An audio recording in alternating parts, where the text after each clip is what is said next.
Hello, I'm Koen from Belgium. During my childhood, I lived in a small provincial town in Flanders. You have to know, in Belgium we have three official languages. Dutch in the Flemish area in Flanders. People speak French in Wallonie, and German is spoken in a small region in East Belgium. Now, during my childhood, I did not have to speak lots of French, actually only at school from my 10th onwards. That's still in primary school. I continued to learn French in secondary school till my 18. In the last 2 years of the secondary school we also had 2 years of German, but my German skills remained very basic.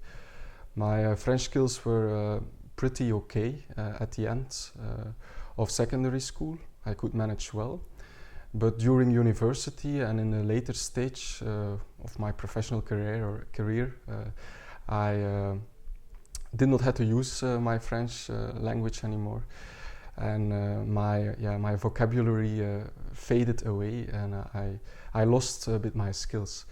So nowadays I can still handle, and on a passive level it's okay. But I'm definitely not fluent anymore in French. And conclusion there is that I just did not practice it anymore. So this shows that it is very easy to live in Belgium without knowing the other language.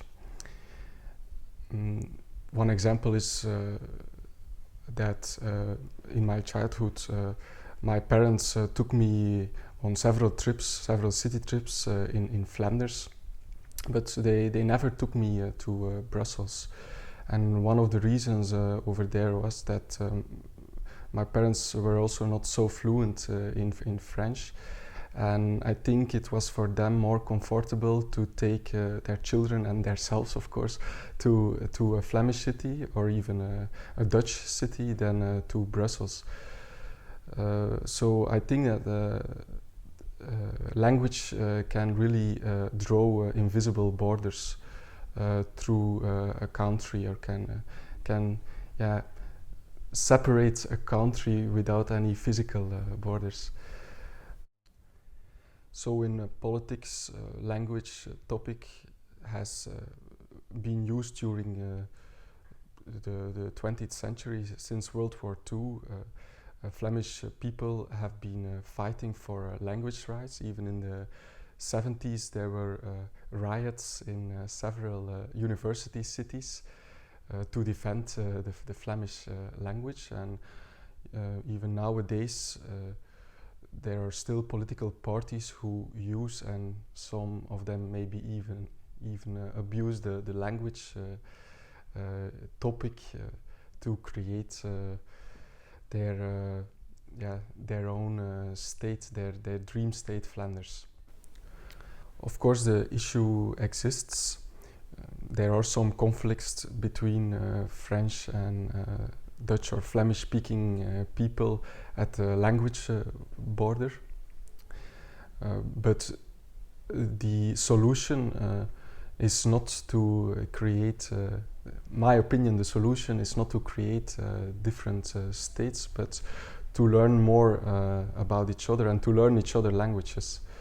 So I think it's very important that we keep on educating our children from as early as possible, from 10 years onwards French, and till they pass their secondary school.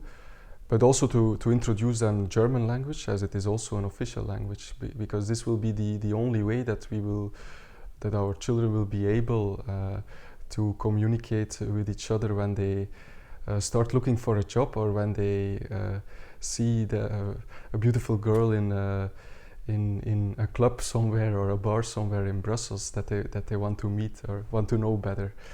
So it would be painful if you cannot reach out to that person at that moment.